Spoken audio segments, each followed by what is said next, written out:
chapter 10, we have this scene where Daniel is standing by the great river Hiddekel, which is the Tigris in verse 4. And accompanying him is a great number of men who are quite possibly his entourage, because we know that Daniel was, for all intents and purposes, the ruler of this vast empire after the king himself. And in verse 7, we find Daniel and his company there by the river, and suddenly a great quake fell upon the company. And everyone except Daniel fled because they were utterly scared. And Daniel was left trembling, as we find in verse 11. And as this story unfolds, we find in subsequent verses that Daniel is about to have a prayer answered in a way that gives us a great deal of insight into how the angels work amongst the nations. But before we investigate this, let's just turn back with me to chapter 9, because in chapter 9 we get a bit of context. In Daniel chapter 9 at verse 24, we find that Gabriel gives Daniel what many of us would know of as the 70 weeks prophecy. And he says, 70 weeks are determined upon thy people and upon thy holy city, to finish the transgression and to make an end of sins, to make reconciliation for iniquity and to bring in everlasting righteousness, to seal up the vision and prophecy and to anoint the most holy. And so Daniel was given this timeline by Gabriel the angel, but it perplexed him. And he realised that even though some of the Jews would return to Jerusalem, it would merely be a limited restoration. He could see the full glory promised to Israel, that he could see that they had to await the coming of the Messiah many years later. And so Daniel realises, we find in verse 1 of chapter 10, that the time appointed was very long, and it hurt him badly. He grieved. Verse 2 says that he was in mourning for 3 full weeks as he struggled to understand what would be the end of it all. And this is where the angel Gabriel steps into the scene in chapter 10. And if you turn with me to chapter 10, verse 8, we enter a scene where Daniel is laying there face down on the ground, prostrated before this great vision and utterly fearful.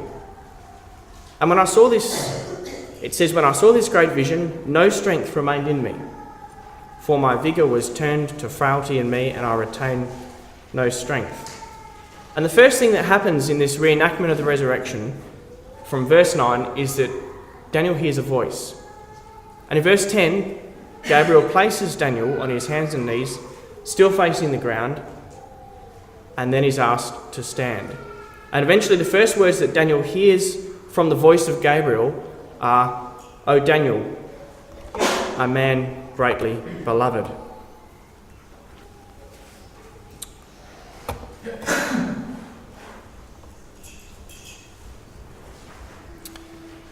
And finally, in verse 11, Gabriel says, he explains what he had come to tell Daniel. That he explains that Daniel had been, to explain what Daniel had been agonising over for the last 3 weeks. And here it is in verse 13, where we catch a glimpse into how the angels work. And in verse 13 it says, "But the prince of the kingdom of Persia withstood me 21 days. But lo, Michael, one of the chief princes, came to help me, and I remained there with the kings of Persia." And we find that this angel was in Persia, dealing with the problem locally. We find that the angel was working in the presence of the king. We find that the angel needed help from other angels, and in this particular case from Michael the archangel. And we also find that this angel was not able to force the king of Persia to do his will. And so if you think about that and apply it to the world today, take for example the Australian government, not that Australia is a world power, but I think that we'll find that the Elohim probably work comprehensively across the earth regardless of how big the nation is. And short of being 100% sure, which we can't be of course because it hasn't been revealed to us, I think that it's very likely that there would be a number of angels working in some form or capacity with the Australian government. So people like Tony Abbott, Julia Bishop, Christopher Pyne. And it's interesting because when we look at our role as saints in the millennial period, we find in Revelation that one of the roles given to the saints will be to judge the nations and act as kings. And so the angels will give up this role to the saints for the millennial period. Now, when the mid-heaven proclamation happens and Christ sends a message to all nations and people demanding that they submit to him, some nations will choose to submit and others won't. And it will be our role to either bring judgment upon those nations or peace. And so if Australia chooses to submit, if it hasn't already, then those saints who have been assigned to Australia will take over the administration of the nation from those who currently administer it, and in our current case, from Mr. Abbott's government, or whoever is in government by that stage. And if we look through Revelation, we find that later on, we will be the ones performing the work that the angels are doing now. And so, coming back to Daniel chapter 10, I want to just pick out 4 distinct observations of how the angels work based on verse 13. And so, just simply put, the first one is that the angels work locally on the earth, or locally in the vicinity of what they're doing. You can see the king is working in this case with the king of Persia. And they work in the presence of those who they are working with.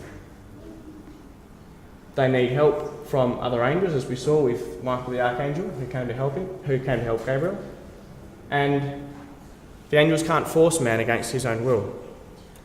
And so we're not going to go into too much detail into this tonight. But as we traverse through some of our stories tonight, just keep elements of those things tucked in the back of your mind. And also remember that as we witness what is considered to be the work of the angels, that one day, God willing, we'll be the ones to rule the nations and the affairs of mankind in a kingdom of peace. And so if you want to do this in the future, let's take some tips from the angels on how to do it. Well, in the first part of our talk tonight, I want to take a look at the impact that the weather has had upon the affairs of man and upon the fulfillment of prophecy. And then in the second half of our talk, we'll look at a socio-cultural change which happened, socio-cultural changes which have happened in the affairs of man and how that has played into prophecy. The first example that we're going to look at is the French Revolution. The French Revolution is seen as perhaps the most significant event in all of European history in the fulfillment of prophecies in Revelation. And it's seen as the great earthquake of Revelation 11. We also see the events of the first 5 vials in chapter 16 fulfilled in the French Revolution.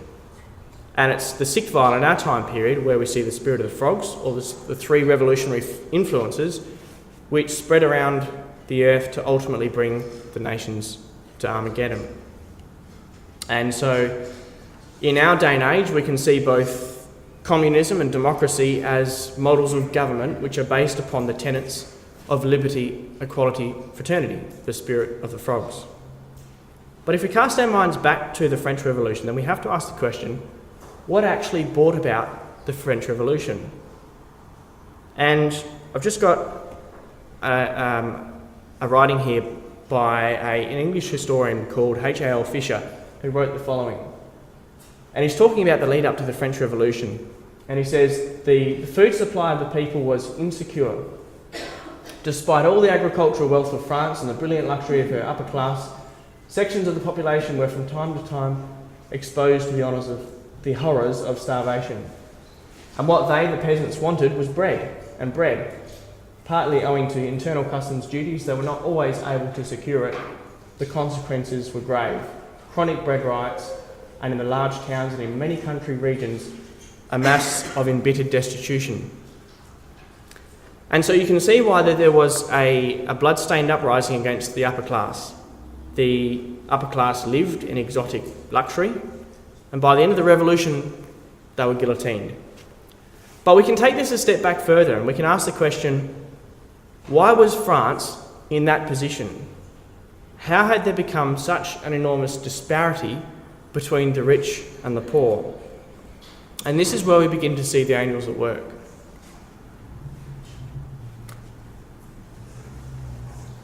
So we're going to look at some of the years in the lead up to that time period. We're going to start, because the French Revolution was in the late 1700s, Starting at 1778, looking at the harvest around that time period was pretty good, owing to the fact that the weather was good. 1782 onwards, there was a gradual deterioration of the weather. 1784 to 85, there were poor seasons. Autumn 1787, there was excessive rain which hindered planting. Winter of 1787 to 1788, very mild winter, allowing pests to survive. The spring of 1788, there was a cool spring, which was poor for growth. In the summer of 1788, drought, which caused the crops to shrivel. And on the 13th of July, there was a well-known hailstorm which swept through Europe and devastated crops. Winter was extremely cold, unusually cold. And by the time it came around to the French Revolution, 1789, you can imagine what it was like for the people. And so you can see from that the weather playing a central part in the cause of the French Revolution. And each of those seasons were actually quite unique. They were quite an anomaly compared to what they normally are in Europe.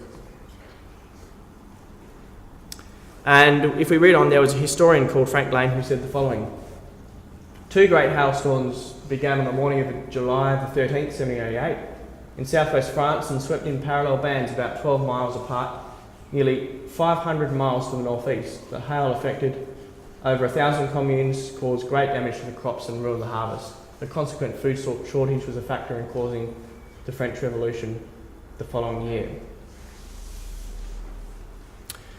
And so, as I said, you can imagine by the time they got to the French Revolution, there was a lack of poverty, there was a lack of food and widespread hunger.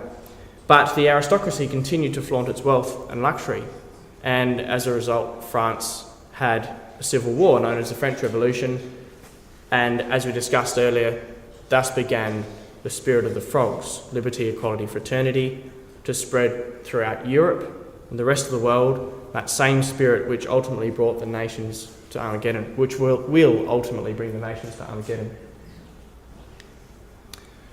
Well, I'm just going to move on to a second example now. We're going to move on to the Second World War, which was one of the greatest tragedies to hit mankind in modern history.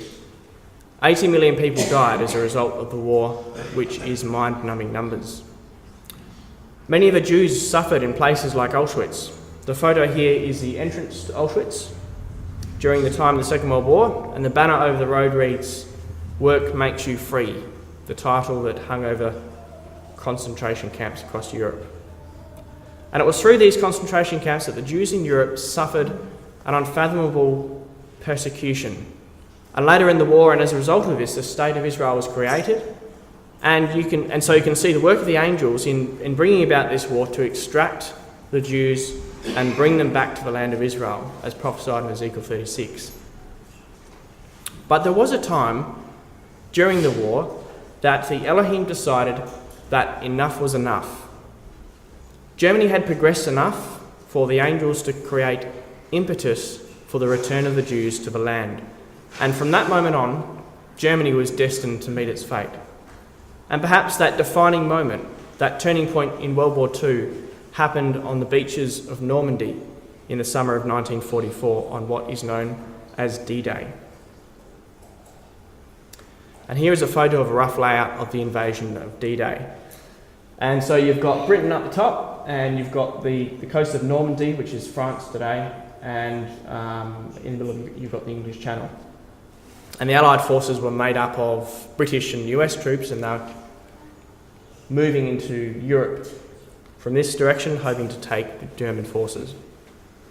Now, prior to 1944, which was D-Day, which is when D-Day happened, in fact, way back to 1941, the Germans had been building an enormous military Atlantic wall across the coast of France, which consisted of massive fortifications, including all kinds of obstacles and barbed wire. And so by the time 1944 came around, the Allies who were planning to invade Germany and France had a massive task ahead of them. And so the Germans had placed various divisions across the coast of France, troops and tanks, under the command of General von Rundstedt.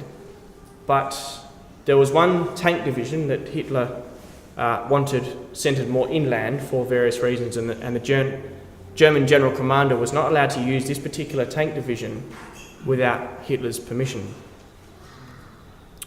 And so as the Allies prepared to invade, they sent deception messages across the channel via encrypted radio, hoping that the Germans would be able to decipher them.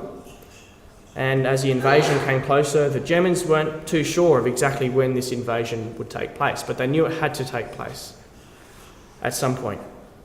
And so in the lead up to the invasion, the planners on the Allied side got together and they realised that there was going to be a band of particularly bad weather for 2 weeks in the English Channel. And they estimated that if the invasion didn't happen soon, that their chances of successfully doing it in the future would be very slim. And so after having assessed the phases of the moon, the tides and the best time of day, they decided that the invasion had to take place on the 4th of June. And they realised that visibility would be too difficult before or after the 4th of June. And as you can imagine, visibility is extremely important when landing thousands of troops across a shoreline, and especially a shoreline that has obstacles cast across it. Well, the 4th of June came, but conditions were completely unsuitable for landing. There was high winds, heavy seas and a great deal of fog, and so the operation was called off for the day. And so that evening, Eisenhower, the commander of the Allied forces, got together with his meteorological team, and they predicted that the weather would improve 2 days later, on the 6th of June. But there would only be a very, very short window of opportunity. And so they waited. The morning of the 6th of June came, and it just happened that there was minimal fog and visibility was quite high. And so they got together in the morning, they made the decision to leave, and so the troops successfully crossed the channel and began to wade ashore at various beaches across Normandy. So what happened when they came ashore? Well, the Germans had assumed, based on their weather forecasts, that the channel would be uncrossable for about 2 weeks. And so they assumed, therefore, that it would be a great time to go on holidays. And thus began a series of blunders that were all caused by this one miscalculation on behalf of the Germans. The operational commander of the French West Coast, Rommel, had taken the opportunity of bad weather to visit his family in Germany. Rommel's immediate subordinate, commander of Normandy and Brittany, Friedrich, was about 100 miles away taking part in a war games exercise. The overall German commander, von Rundstedt, was present, but he was unable to bring the panzer reinforcements or the tanks. Why? Because Hitler hadn't given him permission. Why? Because Hitler was asleep. Why didn't they just wake him up? Because they were too scared. Who would?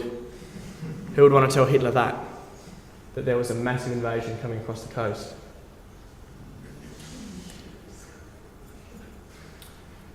It wasn't until midday that Hitler learnt of the invasion, but he didn't take it seriously because he had fallen for the deception that a bigger invasion would take place elsewhere. And by late afternoon, when the invasion had become all too clear, Hitler unleashed his reserve division, and by that stage they were too far away to provide immediate support. By nightfall on the 6th of June, over 100,000 Allied troops had landed in Normandy, and when the panzer tanks finally arrived from von Rundstedt, they were so depleted by air attacks that they were unable to mount any significant combat. And so the Elohim had decided that it was time up for Germany. And in the space of 24 hours, the fog had disappeared and allowed the Allied troops to cross the channel unawares to the Germans.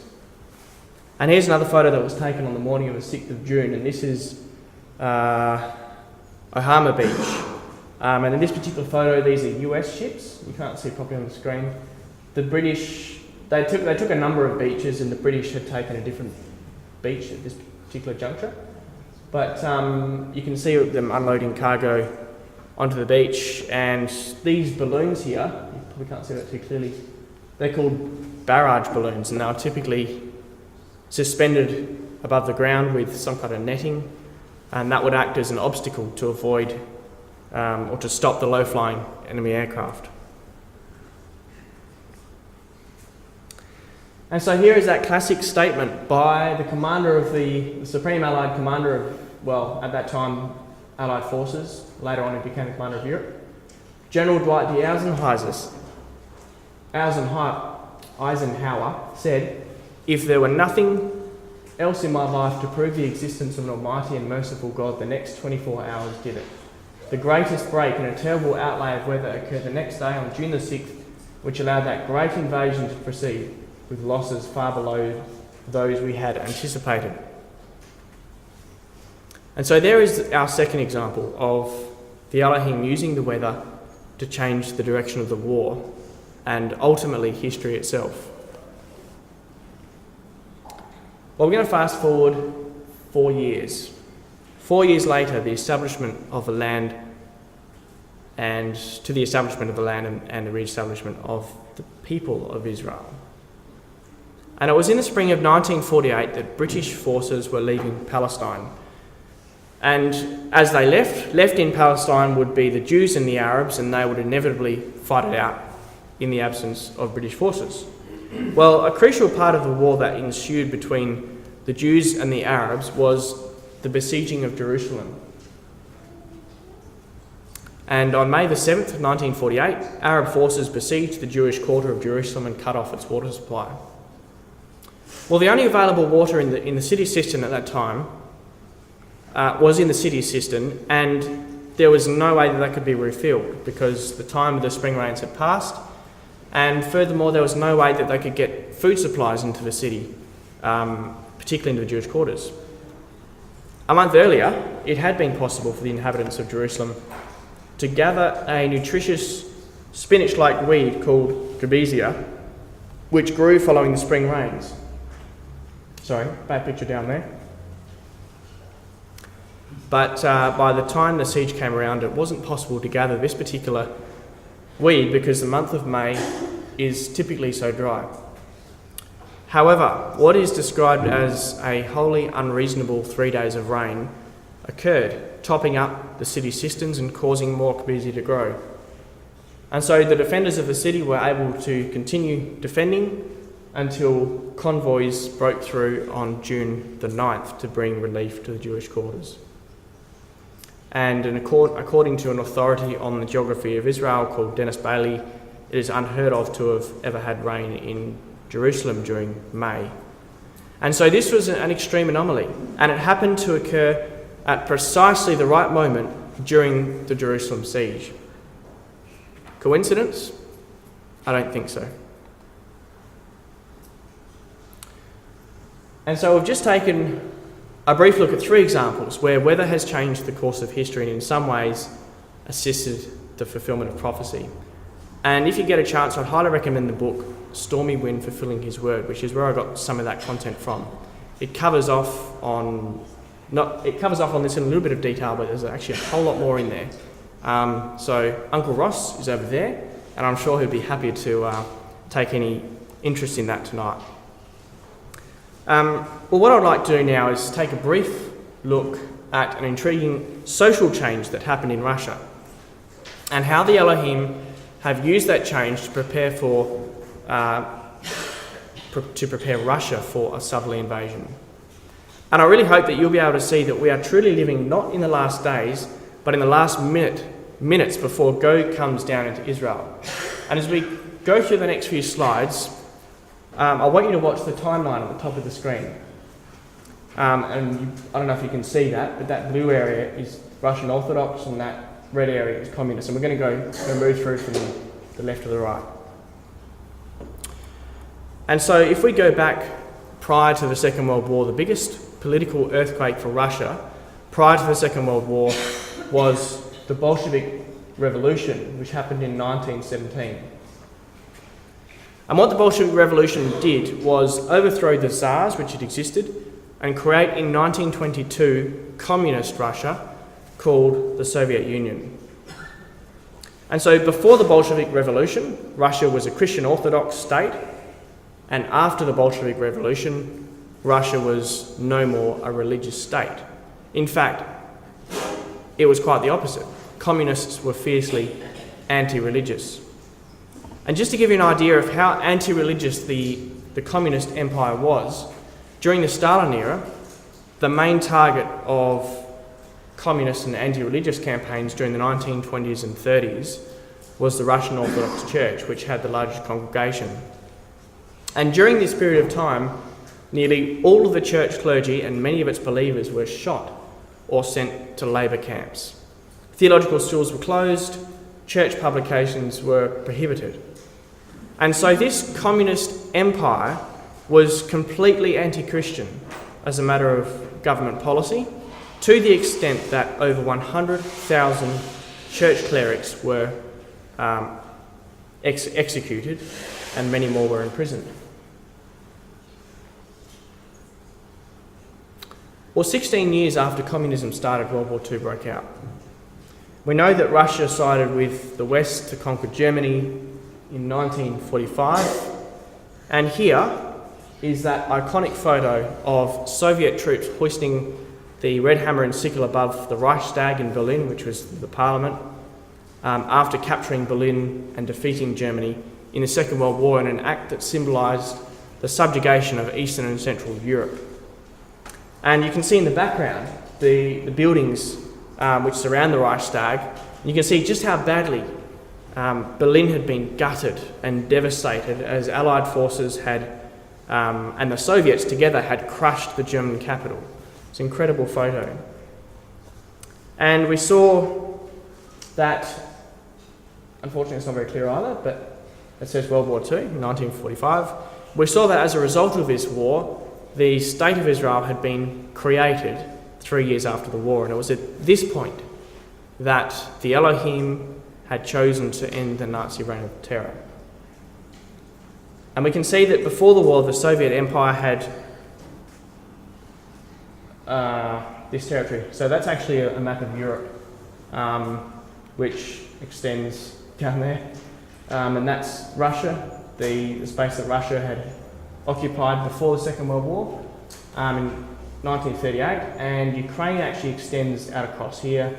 And before the Second World War, they had most of Ukraine, probably about half of Belarus, which is that country there, and they had all of the Crimea and some of the other more obscure states down here, right next to Turkey.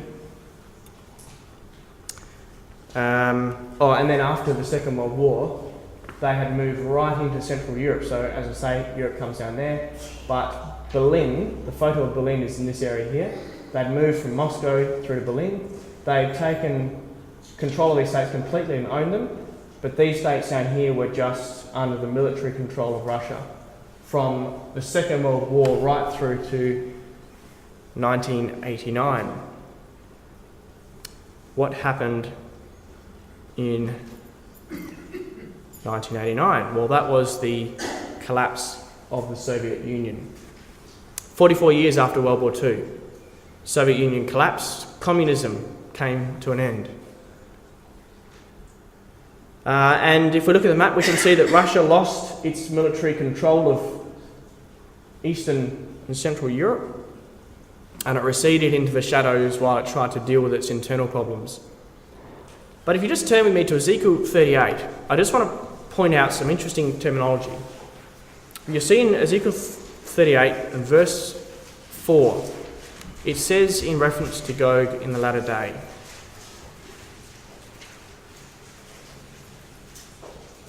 I will turn thee back, in verse 4, put hooks in thy jaws, bring thee forth, all of thine army, horsemen, all of them clothed with all sorts of armour, even a great company with bucklers and shields, and all of them handling swords. And there's a little phrase here that could be referring to the dissolution of the Soviet Empire, and that is, I will turn thee back. And it's almost like God is saying, I'll take you out of Europe, and then at the right moment, I'll put hooks in your jaws and bring you forth. Well, coming back to 1989, after communism died, religion was once again allowed into Europe.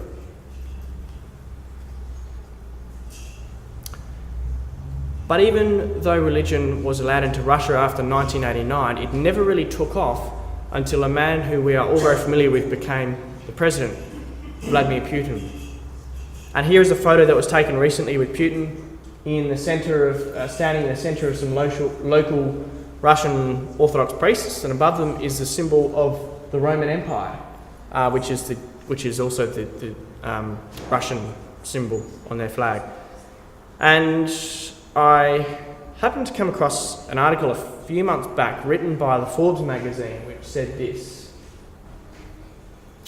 when Putin came to power, he shrewdly noted the Russian Orthodox Church's useful role in boosting nationalism and the fact that it shared his view of Russia's role in the world, and he began to work towards strengthening the Church's role in Russian society.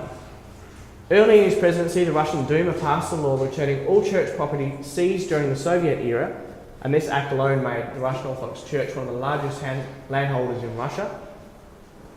Putin ordered state-owned energy firms to contribute billions to the rebuilding of thousands of churches destroyed under the Soviets. And around 25,000 Russian Orthodox churches have been built or rebuilt since the early 1990s. And so we can see here that Putin has been central to the rise of the Russian Orthodox Church in Russia since the fall of communism. Why? Well, this article suggests it's because he knew that the Russian Orthodox Church would boost nationalism in Russia. And so over that period, from 1917 to Putin's era, we've seen Russia move from a Russian Orthodox state to a communist state, and then back to Russian Orthodox. And you go, what's the point? Orthodoxy to communism in 1917, and then back to orthodoxy again under Putin. Who cares? Well, this is where it gets interesting, because we know from Daniel chapter 11 that at some point Russia will take control of Constantinople, which today is known as Istanbul, as a part of Turkey. At some point, Russia will take control of Constantinople. Why? Because Constantinople is where the Russian Orthodox Church began. And here's an article from the National Geographic, December 1983. Since claiming the Byzantine birthright, Russia has looked possessively and obsessively south. In the 1770s, she was wrested from the Turks in that ancient Byzantine frontier land, the Crimea. Ironically, Russia came within a hairbreadth of gaining Constantinople in the Straits in World War I. The Allies promised them to her upon Turkey's defeat. And then what happened? Her revolution, the Bolshevik Revolution, knocked Russia out of the water, scuttling that prospect. And so we can see here in this article written by the National Geographic that Russia had taken Crimea in the late 1700s, but as Russia was planning to move from Crimea into Constantinople, she was stopped. Why was Russia stopped from taking Constantinople? As we saw, it was because of the Bolshevik Revolution in 1917. Because even though Daniel 11 shows us that Russia will take Constantinople, the angels weren't yet ready for that to happen. Why? Because Israel hadn't yet been established as a nation. And so the revolution happened. Russia became communist, and as a matter of policy, lost all interest in Constantinople and, for that matter, the Middle East. During the communist era, Russia had no desire to come down into Constantinople and assume the role of King of the North. But then what happened during Soviet communism? Well, as we discussed just then, Israel, the State of Israel, was established in 1948 as Ezekiel foretold. And so Russia waged war with Europe, but it stayed clear of the Middle East during that time. And then in 1989, Russian communism ended, and under Putin, as we saw, the Russian Orthodox Church 10 years later was restored to its former glory.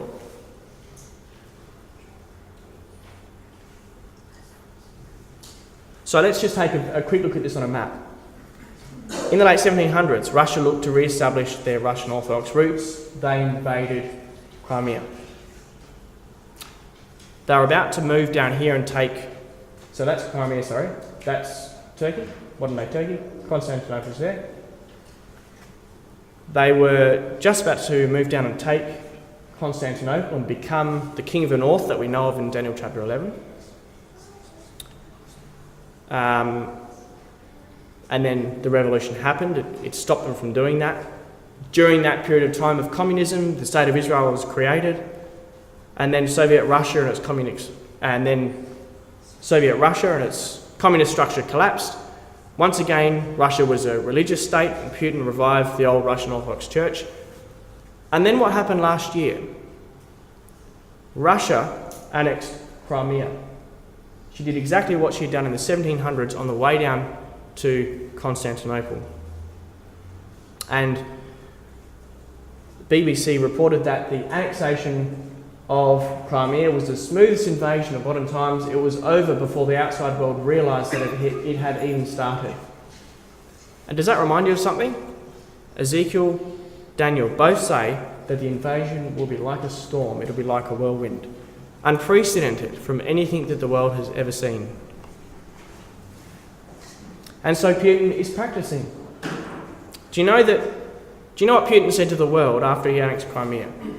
When the West questioned him, he said, "I don't know what you're talking about." Putin lied about the invasion of Georgia in 2008. He lied about the invasion of Crimea last year. So do you think that when Russia comes down to fulfill Ezekiel 38, that Putin is going to hold a press conference? I don't think so. Putin is practicing, and he is practicing for something big. How do we know that? Well, after Putin denied the invasion to the West, he finally came around, and a few days later he issued a statement to the West, and this is what it said, and it hit headlines immediately. He said, "In the hearts and the minds of people, Crimea has always been and remains an inseparable part of Russia," said Putin, choking down tears. He added that the ethnic Russians had found themselves isolated from the motherland when the Soviet Union collapsed, both in Crimea and elsewhere. Note the elsewhere. Where else is Putin talking about? What else did Russia want in the 1700s when it took Crimea? Constantinople, the capital city of the King of the North. And when we look into this a bit further, we find that Constantinople is actually considered to be inseparable from Russia in Russian culture and by the Russian Orthodox Church. And you say, well, just how ingrained in Russian minds is this desire to have Constantinople? Well, just remember that under 90% of Russians call themselves Russian Orthodox. It's a pretty foreign concept for us Australians who live in a secular society. And that means that most of Russia is united on this desire to take back Constantinople. It's already a part of Russian culture and nationalism, even though it's not actually a part of Russia. And I just wanted to read an extract from a Russian poem that was written in the 19th century by a notable Russian poet, because in this poem we see how Constantinople was and is ingrained in Russian culture. And the poem starts off by saying, "Moscow and Petersgrad, the city of Constantine, these are the capitals of the Russian kingdom." And it's interesting to see, and I've skipped out a whole lot in the middle, but see how the poem ends. "That's the Russian kingdom, let it be forever, just as the Spirit foretold and Daniel prophesied." Incredible stuff. So this poet seems to touch on an area of the Bible where it talks about Russia to try and help stoke that sense of nationalism. And I'm not sure why you would pick a chapter that talks about your own destruction, but perhaps I don't read it that way. And so I hope that you've been able to see that the social change of communism in Russia temporarily stopped Russia from taking Constantinople and becoming the King of the North, while the angels focused on the return of Israel to the land. Once Israel were in the land, communism in Russia died, Putin was back on the scene, revived the Russian Orthodox Church, once again reviving that desire for them to take Constantinople and become the King of the North. And then, of course, last year they invaded Crimea on the way down. Well, what we're going to do now is just continue the story of Russia since the time of Putin. And we're going to end tonight with a couple of updates which refer back to that prophecy in Daniel that we've been watching unfold over the last 2 weeks. And so if we're still in Ezekiel 38, Reading from Ezekiel 38 and at the beginning of verse 4, we saw that it says, "I will put hooks in thy jaws and bring thee forth." And we saw that Russia was turned back during the collapse of the Soviet Empire, but it has been in the last 2 weeks, and that the next few phrases have really started to come to pass.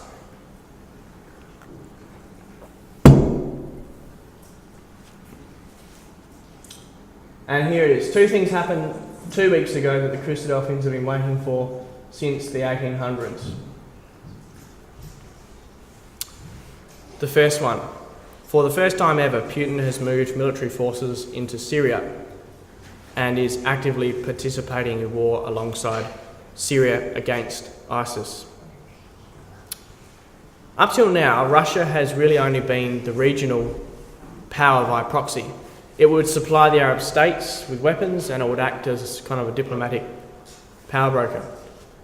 And it also had some military bases in the region, but it was never actively participating in warfare. And at this point, it's unclear how much force Russia is deploying to Syria, and the West is scrambling to try and figure it out. The Foreign Policy magazine described it as a dramatic Russian military build-up in western Syria. And over the past week, naval ships and many Antonov cargo planes have been seen unloading cargo in Syria. Russia have also been setting up airfield infrastructure, which will allow Russia to have very quick access into the heart of the Middle East. So just remember those 2 quotes we read from Ezekiel and Daniel: coming down like a storm, coming down like a whirlwind. Well, they're setting up the infrastructure for that right now. And so let's take a look at the map of the Middle East. 2 weeks ago, Putin confirmed that the Russian military were building up their presence in Syria. And now we saw how the invasion of Crimea was a repeat of history. We saw what happened. But you see, the moment Russia moved into Syria, it took its first step to becoming what is known as the King of the North in Daniel chapter 11. Let me explain why. If you turn back to Daniel chapter 11, verse 40.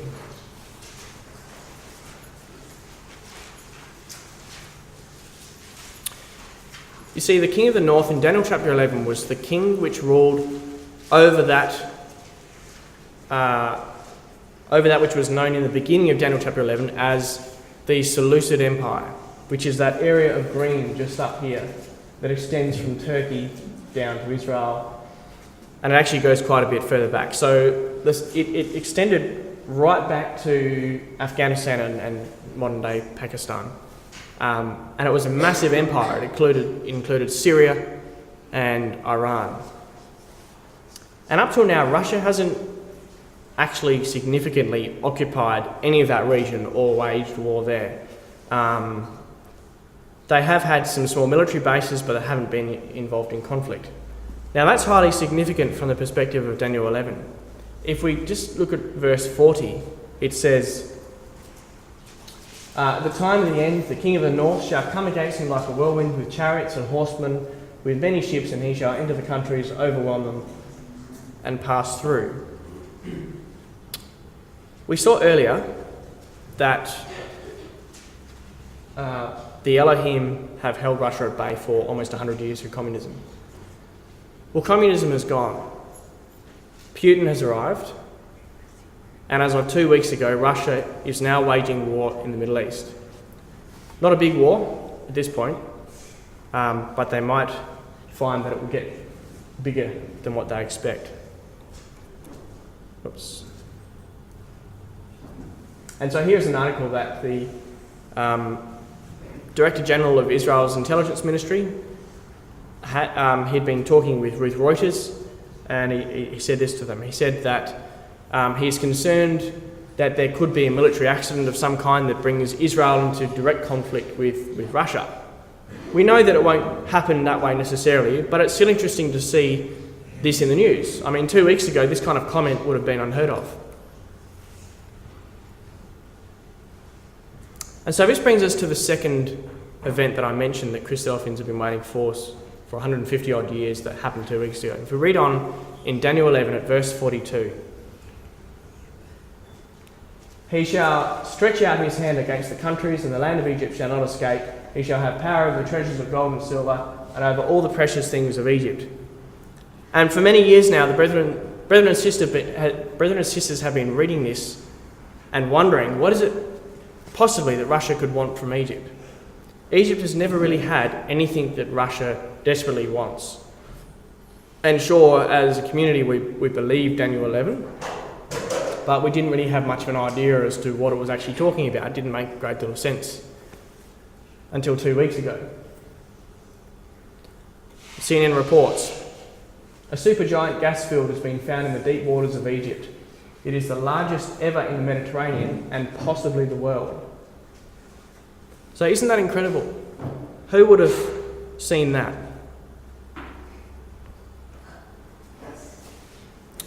And so just to recap on those two things.